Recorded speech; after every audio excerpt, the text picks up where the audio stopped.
Sana, sana, colita de rana, 17. El cáncer. Un hombre llamó a la puerta de la amada. Una voz preguntó: ¿Quién es? Soy yo, respondió él. Y la voz dijo: Aquí no hay sitio suficiente para mí y para ti. Y la puerta siguió cerrada. Al cabo de un año de soledad y añoranza, el hombre volvió a llamar a la puerta. Una voz preguntó desde dentro: ¿Quién es? Eres tú, respondió el hombre. Y la puerta se abrió. No hay que vencer el cáncer, solo hay que comprenderlo para poder comprendernos a nosotros mismos. Pero los seres humanos siempre tratan de romper el espejo cuando no les gusta su cara. Los seres humanos tienen cáncer porque son cáncer. El cáncer es nuestra gran oportunidad para ver en él nuestros vicios mentales y equivocaciones. El cáncer naufraga por la polarización, yo o la comunidad. Él solo ve esta disyuntiva y se decide por la propia supervivencia, independiente del entorno, para comprender demasiado tarde que él depende del entorno. Le falta la conciencia de una unidad mayor y más completa. Él solo ve la unidad en su propia limitación. Esta falta de comprensión de la unidad es algo que las personas tienen en común con el cáncer. También el individuo se limita en su propia mente, marcando ante todo la división entre yo y tú. Se piensan en unidades sin advertir que es un concepto aberrante. La unidad es la suma de todo lo que es y no conoce nada fuera de sí. Si se divide la unidad, se forma la multiplicidad, pero esta multiplicidad sigue siendo, a fin de cuentas, parte integrante de la unidad. Cuanto más se aísla un ego, más pierde la conciencia del todo, del que él solo es una parte. El ego concibe la ilusión de poder hacer algo por sí solo, pero el verdadero aislamiento del resto del universo no existe. Es algo que solo puede imaginar nuestro yo. En la medida en que el yo se aísla, el ser humano pierde la religio, la trabazón con el principio del ser. Después el ego trata de satisfacer sus necesidades y nos traza el camino a seguir. Al yo le resulta grato todo aquello que favorece la separación, que sirve a la diferenciación, porque con cada acentuación de los límites se percibe más claramente a sí mismo. El ego solo tiene miedo de la unión con el todo, porque eso presupone su muerte. El ego defiende su existencia con ahínco, con inteligencia y buenos argumentos, utilizando las teorías más sacrosantas y los propósitos más nobles, cualquier cosa con tal de sobrevivir. Y así se crean objetivos que no son tales objetivos. El progreso como objetivo es absurdo, ya que no tiene punto final. Un objetivo auténtico solo puede consistir en una transformación del estado anterior, pero no en la simple continuación de algo que ya existe.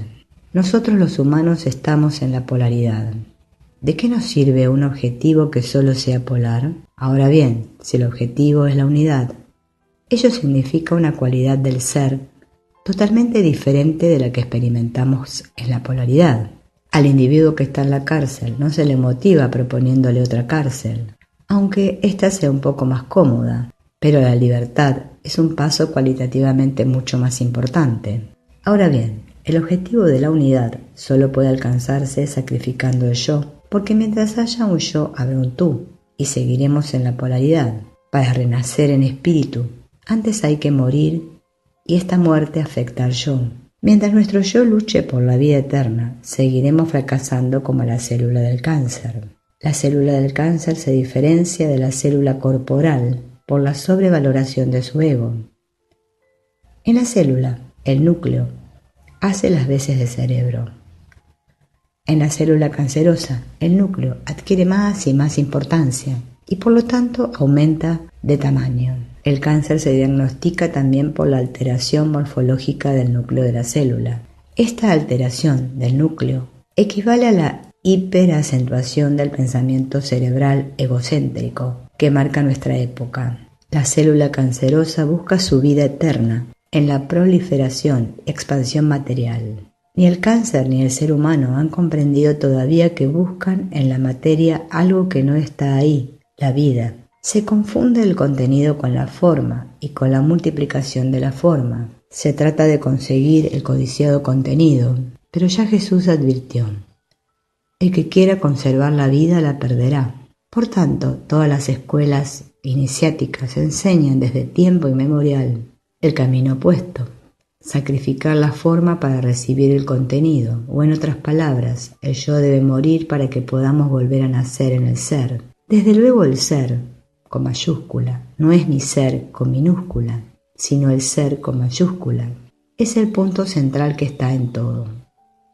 El ser con mayúscula no posee un ser diferenciado, puesto que abarca todo lo que es. Y por fin aquí vuelvo a la pregunta: ¿yo o los otros? El ser con mayúscula no reconoce a otro porque es todo uno. Este objetivo, naturalmente, resulta peligroso para el ego y poco atractivo. Por ello, no debemos admirarnos de que el ego haga todo lo que puede por cambiar este objetivo de la unión con el todo por el objetivo de un ego grande, fuerte, sabio e iluminado. La mayoría de los peregrinos, tanto los que siguen el camino esotérico como los que eligen el religioso, fracasan porque tratan de alcanzar con su yo el objetivo de la salvación o la iluminación. Muy pocos son los que comprenden que su yo, con el que aún se identifican, nunca puede ser iluminado ni redimido. El objetivo supremo exige siempre sacrificio del yo, la muerte del ego. Nosotros no podemos redimir nuestro yo, solo podemos desprendernos de él, y entonces estaremos salvados. El miedo, que en este momento suele sentirse a no ser en adelante, solo confirma lo mucho que nos identificamos con nuestro yo y lo poco que sabemos de nuestro ser, con mayúscula. Y precisamente aquí está la posibilidad de solución de nuestro problema con el cáncer. Cuando al fin, lenta y gradualmente, aprendemos a cuestionarnos nuestra obsesión por el yo y nuestro afán de diferenciarnos y nos decidimos a abrirnos, empezamos a vivir como parte del todo y también a asumir responsabilidad por el todo. Entonces comprendemos que el bien del todo y nuestro bien son el mismo, porque nosotros somos uno con todo. También cada célula recibe toda la información genética del organismo. Ella solo debe comprender que, en realidad, ella es el todo. Microcosmos igual macrocosmos, nos enseña la filosofía hermética. El vicio mental reside en la diferenciación entre yo y tú. Así se crea la ilusión de que uno puede sobrevivir como yo, sacrificando al tú y utilizándolo como suelo nutricio. En realidad, la suerte del yo y del tú, de la parte y el todo, no puede separarse. La muerte que la célula cancerosa produce en el organismo es también su propia muerte. Del mismo modo que, por ejemplo, la muerte del medio ambiente trae consigo nuestra propia muerte. Pero la célula del cáncer cree en un exterior separado de ella, lo mismo que los seres humanos creen en un exterior. Esta creencia es mortal. El remedio se llama amor. El amor cura porque suprime las barreras y deja entrar al otro para formar la unidad. El que ama no coloca a su yo en primer lugar, sino que experimenta una unidad mayor. El que ama siente con el amado como si fuera el mismo. Esto no solo vale para el amor humano.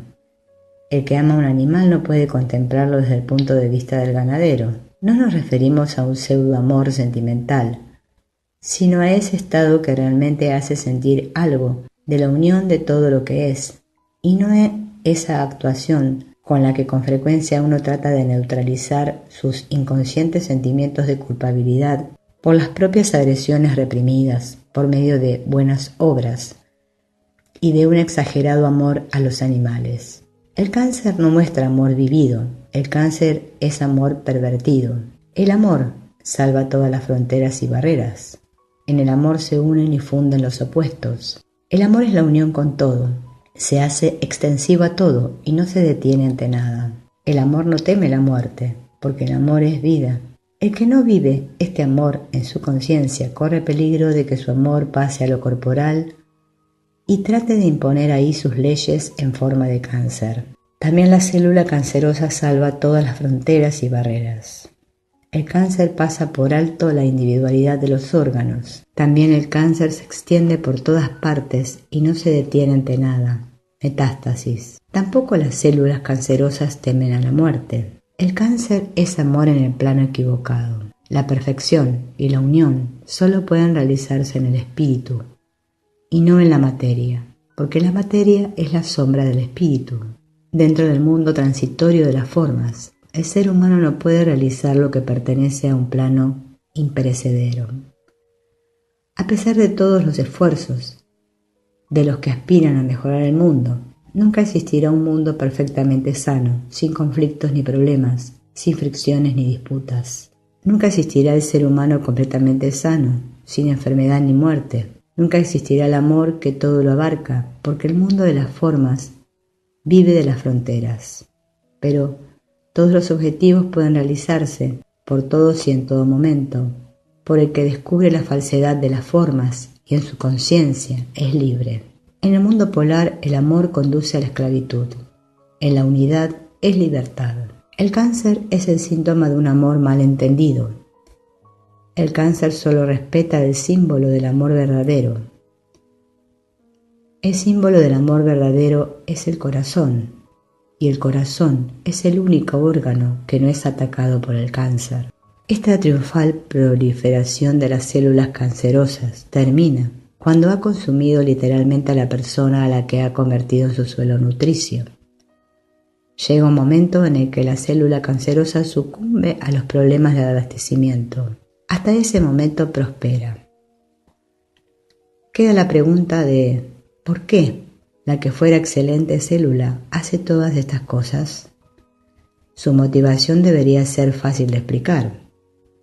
En su calidad de miembro obediente del individuo multicelular, solo tenía que realizar una actividad prescrita que era útil al multicelular para su supervivencia. Era una de tantas células que tenía que realizar un trabajo poco atractivo por cuenta ajena. Y lo hizo durante mucho tiempo. Pero en un momento dado el organismo perdió su atractivo como marco para el propio desarrollo de la célula. Un unicelular es libre e independiente. Puede hacer lo que quiera y con su facultad de multiplicación puede hacerse inmortal. En su calidad de miembro de un organismo multicelular, la célula era mortal y esclava. Tan raro es que la célula recuerde su libertad de antaño y regrese a la existencia unicelular a fin de conquistar por sí misma la inmortalidad. Somete a la comunidad a sus propios intereses y con implacable perseverancia empieza a labrar su futuro de libertad. Es un proceso próspero cuyo defecto no se descubre hasta que ya es tarde, es decir, cuando la célula se da cuenta de que el sacrificio del otro y su utilización como tierra nutricia acarrean también la propia muerte. El comportamiento de la célula cancerosa es satisfactorio únicamente mientras vive el casero. Su finalidad significa también el fin del desarrollo del cáncer. Aquí reside el pequeño pero trascendental error en el concepto de la realización de la libertad y la inmortalidad. Uno se retira de la antigua comunidad y no se da cuenta de que la necesita hasta que ya es tarde. Al ser humano no le hace gracia dar su vida por la vida de la célula cancerosa, pero la célula del cuerpo tampoco daba su vida con gusto por el ser humano. La célula cancerosa tiene argumentos tan buenos como los del ser humano, solo que su punto de vista es otro. Ambos quieren vivir y hacer realidad sus ansias de libertad. Ambos están dispuestos a sacrificar al otro para conseguirlo. En el ejemplo del Estado ocurría algo parecido. El Estado quiere vivir y hacer realidad su ideología. Un par de disidentes también quieren vivir y hacer realidad sus ideas. En un principio el Estado trata de eliminar a los disidentes. Si no lo consigue, los revolucionarios sacrifican al Estado. Ninguna de las partes tiene piedad. El individuo extirpa, irradia y envenena las células cancerosas mientras puede. Pero si ganan ellas, aniquilan al cuerpo. Es el eterno conflicto de la naturaleza, comer o ser comido. Sí, el ser humano se da cuenta de la implacabilidad y la miopía de las células cancerosas, pero ¿ve también que él se comporta del mismo modo que nosotros los humanos? ¿Tratamos de asegurar nuestra supervivencia por el mismo procedimiento que utiliza el cáncer? Aquí está la clave del cáncer. No es casualidad que prolifere tanto en nuestra época, ni que se le combata con tanto empeño y tan poco éxito. La enfermedad del cáncer es expresión de nuestra época y de nuestra ideología colectiva. Experimentamos en nosotros como cáncer solo aquello que nosotros mismos vivimos. Nuestra época está caracterizada por la expansión implacable y la persecución de los propios intereses. En la vida política, económica, religiosa y privada, el ser humano trata de extender sus propios objetivos e intereses sin miramientos sobre las fronteras. Morfología. Establecer puestos estratégicos para favorecer sus intereses. Metástasis. Y hacer prevalecer exclusivamente sus ideas y objetivos, utilizando a todos los demás en beneficio propio. Parasitismo. En el próximo video hablaremos de el SIDA.